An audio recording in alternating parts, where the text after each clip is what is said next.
વાત મેં જો માયકમાં બોલો છો એ રીતે તમારા કાનના બધી શબ્દ સંભળાય ખરો? સંભળાય છે એટલી કડે સમજાય નહીં. આ જે વાત કહું છું ને એ કોને સંભળાય નહીં રે સમજાય નહીં. કારણ કે શંકર મહારાજ મહાન સંત થઈ ગયા, એમને કીધું કે પાંગલી થઈને એ હું તો પર્વત રે ચડી અને પેરી થતા સુણ્યો બ્રહ્મનાદ અગમ ઘેરે જઈ રે ચડી. પગ વગરની વાત, કાન વગરની વાત, ઓખોથી દેખાય નહીં, જીભેથી બોલાય નહીં એવી વાત આ ગૂગલમાં ન આવે હો. મોબાઈલમાં ફેદીને થાકશો તોય નહીં આવે. ગૂગલ ભલે આ દુનિયાની ટોચ ઉપર બેઠું હોય પણ મારા સંતોનું જે નિચોડ કરેલું છે ને એ ગૂગલમાં ન આવે સાહેબ. ગૂગલને હું ચેલેન્જ મારું લ્યો ને કયો ના કે તમે આ દુનિયાની અંદર હર કોઈ ઇલેક્ટ્રિકનું મશીન બનાવ્યું છે આ વિશ્વની અંદર. રોટલીમાં લોટ નાખેલો રોટલી તૈયાર છે બહાર આવે એવું. પણ આપણી જનેતા છે એ રોટલીને શાક ખાય, સબ્જી ખાય છે ને. ગાય ને ભેંસો ચારો ખાય છે અને ભૂંડડા ગારો ખાય છે. પણ તૈણેના એ હંચામાં ધોળું દૂધ કને બનાવે છે એટલે બોલો ગૂગલ ને બનાવે. ગમે એવું મશીન ની અંદર તો ચારો નાખી અને મારું દૂધ ની ફેટ્યું બાર બાર ખબર પડે તરત. આ ન કરી શકે. કરી તો જોવો રે તમે, એ કરી રે જોવો મારો વાલો રે કરે એ તમે કરી રે જોવો.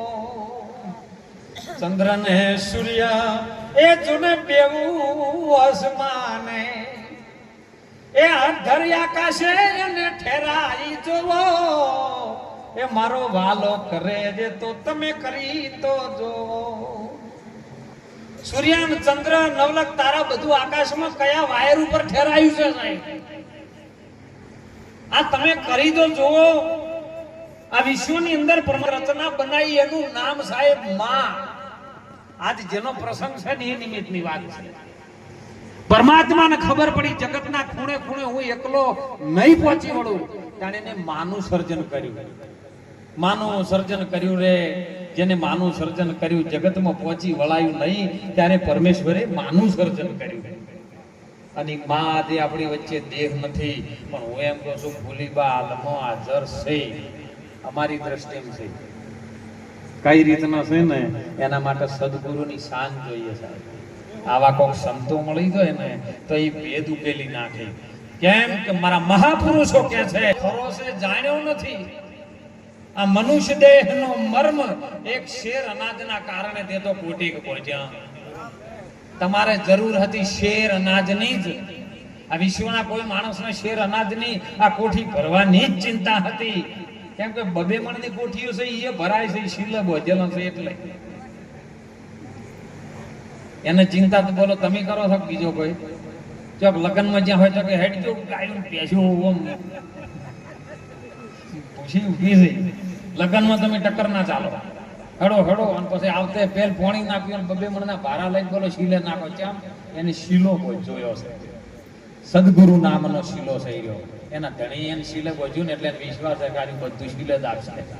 ગમે એ જાણો તો એની સુરતા એ ને. અને એટલે આવી જનેતાના સાહેબ ખૂબ અત્યારથી લાટ લડાઈ લે છે. હું તો ઘણી વખત કહું છું કે બા જીવતા હોય બાપો જીવતા હોય ને એટલી ઘરે જેટલી ખબર લેવી હોય એટલી ગેમર ભાઈ લઈ રહી.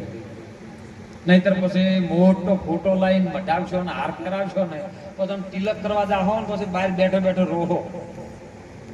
જીવતા જયારે જરૂર હોય ને સફરજન ખાવો તો ના લઈ આવે, કેળા ખાવો તો ના લઈ આવે. પછી મર્યા પછી કેળા લાવે, સફરજન લાવે, શીરો મિલે.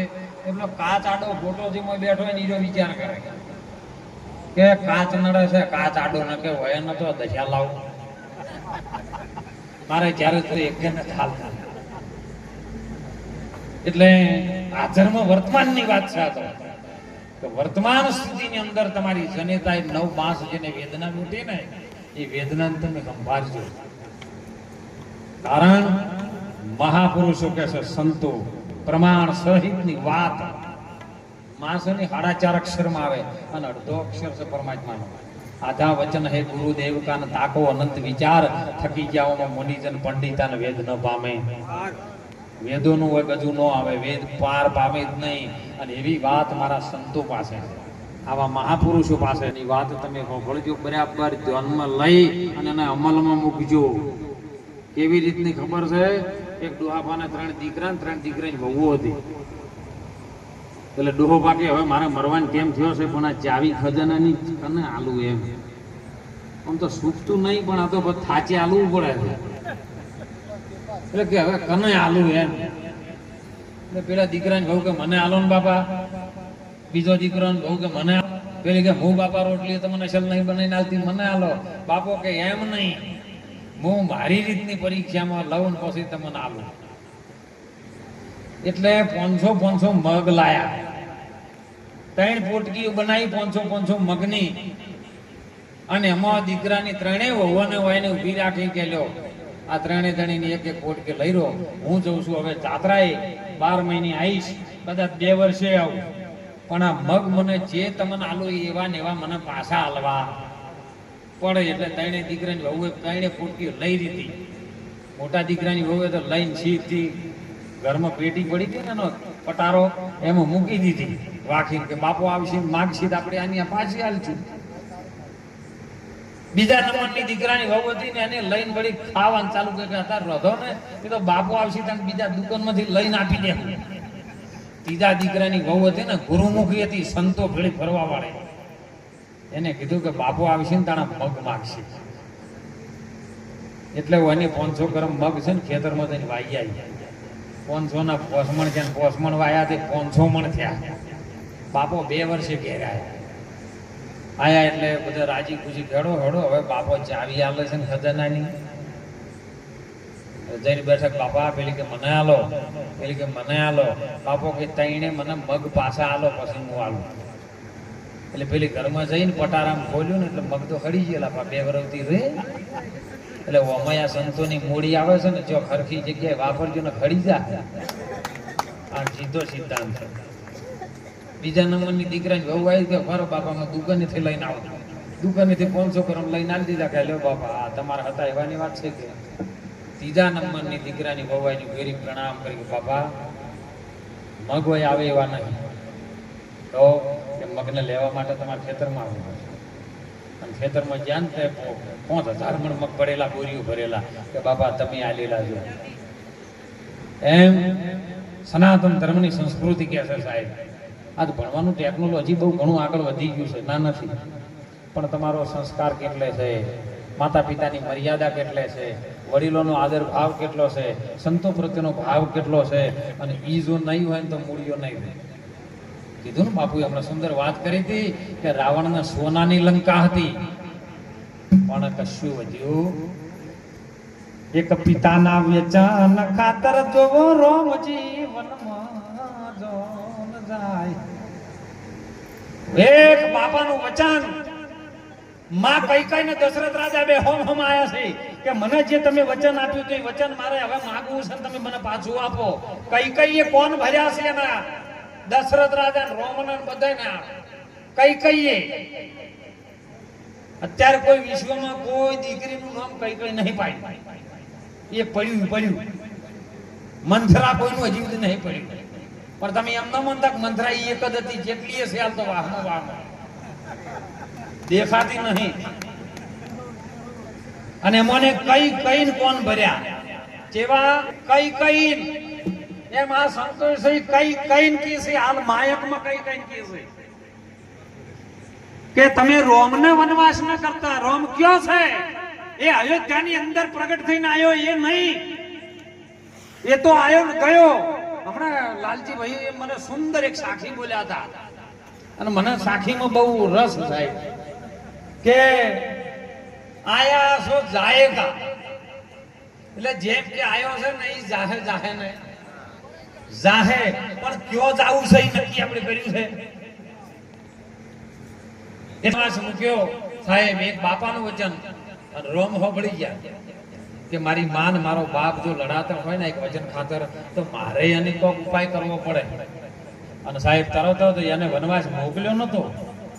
રાત્રે જોયા વિશ્વામિત્રએ, વશિષ્ઠ મુનિએ, અને સવારે વહેલા કે 9:15 વાગે તિલક કરવાનું છે, અને સવારે 9:15 વાગે વનવાસ. 9:15 નું ઉલટું કરો તમે શબ્દો. ભણેલા કરે તો હું તો ભણેલો વધારે નથી એટલે કહું. 9:15 નું તમે ઉલટું રાખો, પાછળથી બોલો વનવાસ થઈ જાય. અને સવાર વહેલો વનવાસ આવ્યો સાહેબ, એ લંકાના ગઢની અંદર ઘેરો કાઢ્યો. આ લંકા છે, આ શરીર પોત ભૂતોનું છે ને, એમાં આ લંકા છે. અને લંકાની અંદર અભિમાન રૂપી રાવણ બેઠો છે. એ રાવણ ભક્તિને હરી જાય છે. કેમ કે અહંકાર આવે એટલે ભક્તિ અણાઈ જાય ને. સીતા રૂપી જે ભક્તિ છે, હનુમાન રૂપી મન છે, રામ રૂપી આત્મા છે, લક્ષ્મણ રૂપી સાહેબ જીવાત્મા છે મોય.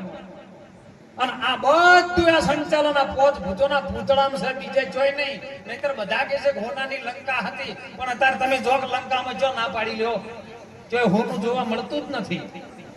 પણ આ લંકાની વાતવાની અંદર જો રાવણ ભળી ગયો તો તમારી આ લંકા ઉજળ થઈ જાય ને.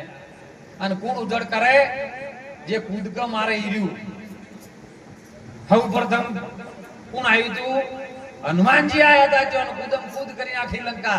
એમ હનુમાન રૂપી જે મન છે ને, એ મન જો કૂદકા મારતું હોય છે ને તો આ લંકા ભેળાઈ જાય.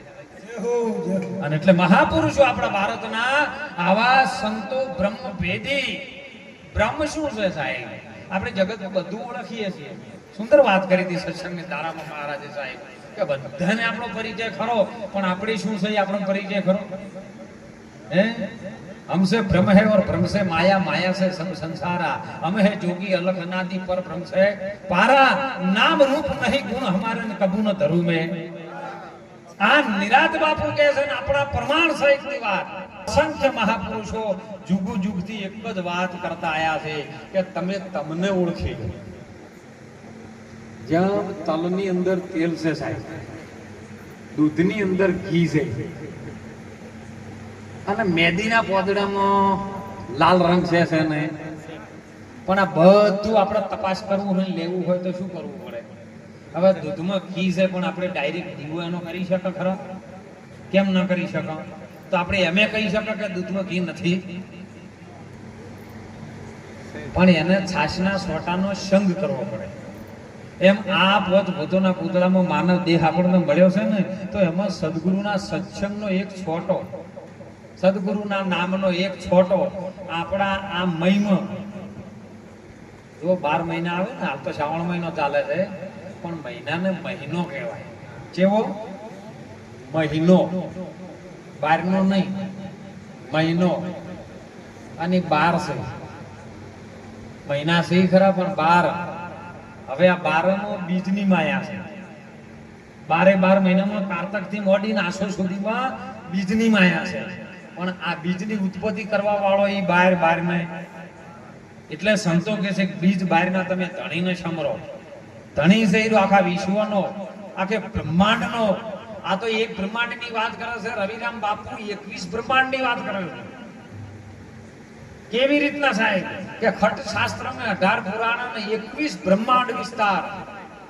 4 વેદ બ્રહ્માજી ભણતા તો સાહેબ તો ઊંથી ન્યારા. તમે ભરમે મત બોલો, તમારા પ્રેમથી જોઈ લ્યો. તમારી અંદર ભીતર વસ્તુ છુપાયેલી છે. હું તો સીધું સિદ્ધાંત આલું. લીંબુ, તમે લીંબુના ઝાડ નીચે જો, બોલો ખટાશ બહારથી આવે છે કે લીંબુથી આવે? હે, અને તમારે આ બાળપણ હતું અને પછી એમાંથી જવાની આવી તો બોલો કોઈને કુદબનમાંથી લાવી? ચોથી આવી, અંદરથી આવી ને. તો હવે આ 70નો ડોહો મોંથી આવશે તો ચોથી આવશે? મોંથી આવશે બહારથી? તો બધું અંદરથી આવે છે. ભગવાન ચોથી બહારથી આવે એમ કહો તો જગત ચો દોડ્યું છે? હો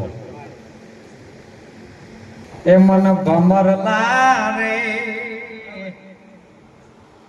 એ સિદ્ધને ફરો પરદેશ, એ ઘર તારું સંભાળજે મના ભમરલા રે.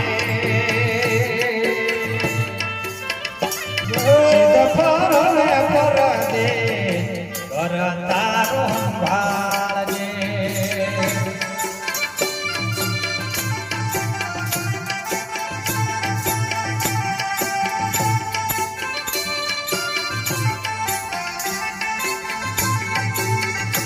આ દોડી છે એમાં તારે સીધું પડશે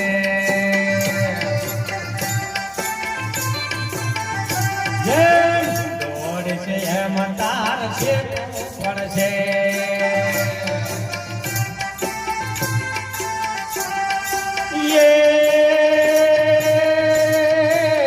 વરે પાછો ઘણું પડશે મના પમાર લારે ફર ને પર દે ઘર તારું સંભાળજે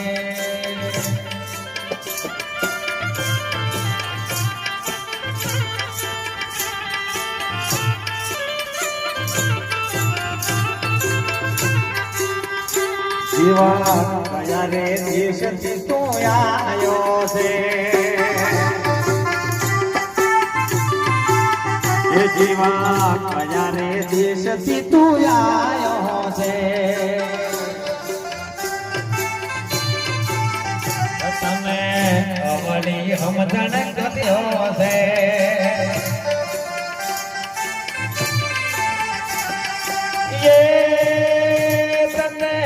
મન ફૂલવણી માં પરમાયો કમર તારે પર ને પર દે ઘર તારું સંભાળજે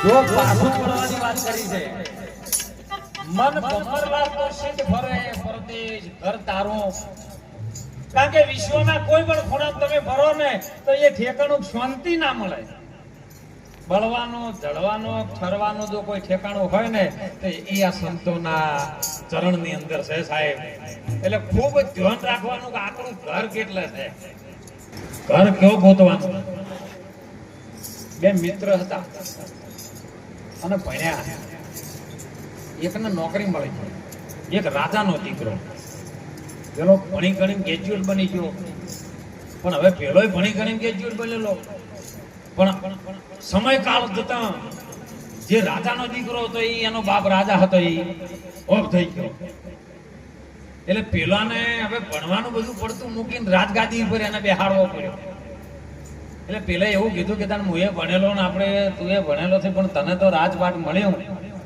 પણ હવે હું કયો જાઉં એટલે પેલો કે એમ કર ને તારે ભણી ગણીને મૂળ તો નોકરી જ લેવાની ને તો ગમે ખૂણામાં સરકારી નોકરી તને મળે એના કરતી મારા રાજમાં તને નોકરી આલું તો તું જે જોવો પગાર હું તને આલું ને આપણે ભાઈબંધ ભેળા ભેળા વર્ષોથી આપણે નાનપણથી ભેળા ભેળા રહ્યા છે અને હવે કદાચ જીવન જાય તો ભેળું ભેળું જાય તો શું હતો છે તારે જે જોવો હું પગાર આપી દે પેલો કે ના ભાઈ હું કોકની ગુલામી ને જીવવા માંગતો તું મારો ભાઈબંધ થતો આપણે બે ભેળા ભણ્યા ખરી પણ મારું હું કંઈક મારું સ્વતંત્ર ઊભું કરવા માંગુ છું એટલે પેલો કે એટલે મૂર્ખો છે રાજાનો દીકરો પેલાને કહે છે કે તું મૂર્ખો છે આવા રાજાના ઘરમાં નોકરી મળતી હોય મોઢે માગ્યો પગાર મળતો હોય અને ઘર જેવું રહેવા મળતું હોય તોય તું જવા માંગે છે તો તારા જેવો નંબર 1 મૂર્ખો બીજો કોઈ નહીં પણ જા હું રાજા તને એક દંડ કરું છું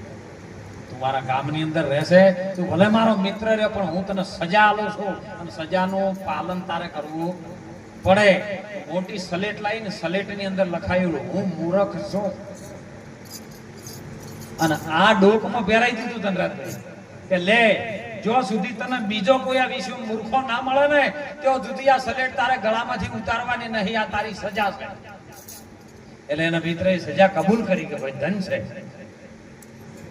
નીકળી ગયો સાહેબ ત્યાંથી વર્ષો વીતી ગયા સાધુ સંતોના ભેળો રહ્યો સાધુ સંતો ભેળું એટલું બધું જ્ઞાન પીરસ્યું ને કારણ કે જે જ્ઞાન જોવે ને કે બંગલમ નથી જો બંગલમ હોત ને મીરાભાઈએ મેવાડ ન ચડ્યું જો બંગલાની અંદર આવ્યું જ્ઞાન હોત તો હરિશ્ચંદ્રે રાજપાટનો મૂક્યો જો બંગલાની અંદર આવ્યું જ્ઞાન હોત તો ગોપીચંદે 92 લાખ માળવો ના મેલ્યો હોત જેના આપણે ભગવાન બુદ્ધ કહીએ ને એ પણ રાજાનો દીકરો હતો સાહેબ એ બધું મૂકી દીધું કેમ કે બંગલા નથી શાંતિ નીરને ખબર હતી મારે અલગ શાંતિ કંઈક બીજી છે અગમની નિગમની વાતો કંઈક સંતોનો પાસે છે એમ પેલો નીકળી ગયો સાધુ સંતો પેલું એટલું જ્ઞાન પ્રાપ્ત થયું અને એને પોતાના ઘરની ખબર પડી. કેમ કે આ શરીરની અંદર એક આયો છે, આ શરીરને ધારણ કરીને આત્મા આવ્યો છે. ઓમ આવે જાવે એવું છે નહીં, પણ શરીરને ધારણ કરી અને છે. પણ આ ઘર છૂટી જાય તો આનું ઠેકાણું કયો? કાયા પડશે ને હંસો ક્યાં જઈને હમાશે. હાલ ભૂલીબાનો દેહ નથી, પણ એની અંદરથી જે હંસ હતો ને એ સર્વનો વ્યાપક છે.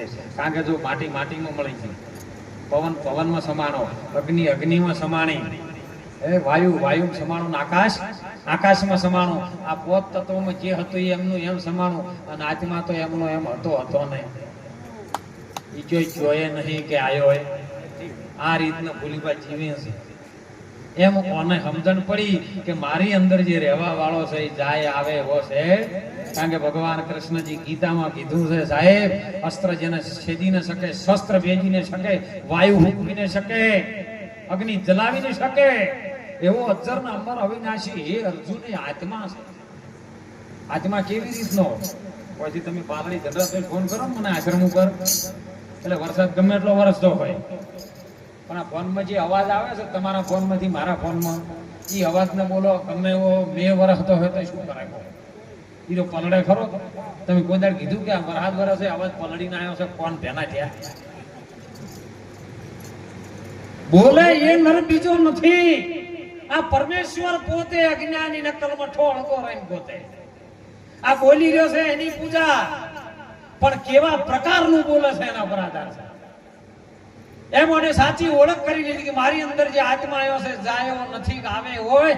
હું તો અમર છું. આ ઘરની જેને ખબર પડી 2 વર્ષે પાછો આવ્યો. એ સમય પેલો રાજાનો દીકરો જે રાજગાદી ભોગવતો હતો એને સાહેબ રક્તપિત્તનો રોગ લાગુ પડી ગયો. પથારીથી નીકળાય નહીં, ગાદી પર પડ્યો છે, બીમાર પડ્યો છે. અને એવામાં પેલો સંતના આભૂષણમાં આવ્યો, પણ ગળામાં સલેટ એમની એમ હતી કે હું મૂર્ખ છું. નિયમ હતો ને, પાલન કર્યું હતું, એટલે એ સલેટ એમ લઈને આવેલો. એટલે કે એમના ભાઈબંધો ઓળખી ગયા બીજા કે આ તો રાજાનો મિત્ર છે, અને ભાઈ વાતે ગાતે અંદર લઈ જાઓ આપણા રાજા. કે રાજાજી કીધું બીમાર પડ્યા છે, અંદર જા. રાજાજીની દશા જોઈ, ઓખમાંથી દળદળ ઓખુની ધાર કે અમર ભાઈ જાય છે. હે મારા મિત્ર, તને આવો રોગ કેવી રીતનો લાગુ પડ્યો છે? એટલે તારે પેલો રાજા મિત્ર તરીકે હતો, મહારાજ એવું બોલે છે કે હવે આપણે રહેવાના નથી, હવે આપણું અહીંથી જવાના. એટલે પેલા તરત કીધું કે કોઈ 1 મિનિટ હો, આપણે 2 મિત્ર છે, પણ હવે તમે એમ કહો છો કે આપણે કોઈ રહેવાના નથી, તો તમે જવાના છો છો? એ તો મને કહેતા છો. એટલે રાજા કે એની વાતની મને ખબર નથી. એટલે કે તમે જે વખત બોલ કર્યો તો બીજો મૂર્ખો ભેગો થાય એ દાડા સલેટ એના ગળા પહેરાવજો. આ સલેટ ઉતારું છું, તમારા ગળા પહેરાવું, તમને આ વાતની ખબર નહીં. એટલે સમજો આપણી અંદરથી કોઈ જાય એવું નહીં, કે આવે એવું એ નહીં. પણ સુંદર વાત કરી જગતગુરુ શંકરાચાર્ય કે બ્રહ્મ સત્ય કે જગત મિથ્યા છે. કેવી રીતનું સાહેબ? એ તો કહી ગયા, એમને અનુભવ કર્યો, પણ કેવી રીતનું મિથ્યા છે એ આપણે નક્કી કર્યું.